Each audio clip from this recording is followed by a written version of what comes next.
Hi everybody, here we're going to look at the basic idea of friction. So here you're looking at on an atomic scale, the surface of these two books here.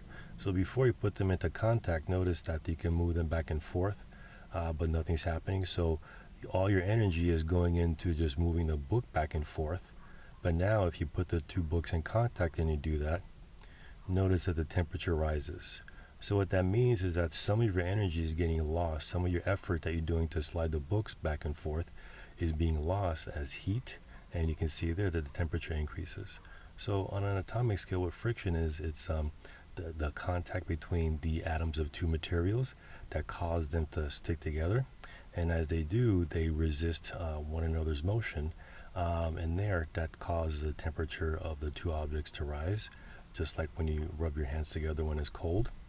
And the other thing that matters is how much contact there is. You notice that the simulation doesn't really show it there, but basically friction is a contact force between these two objects here.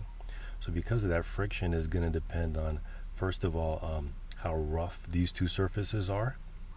And the other thing that it's going to depend on, besides how rough the two surfaces are, is how much contact there is between the two masses.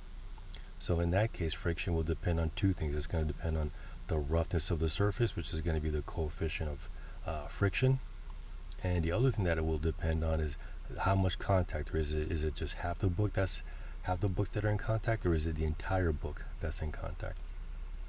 So because of that, friction is going to depend on two things. It'll depend on the coefficient of friction and also the contact force or the normal force between the two objects.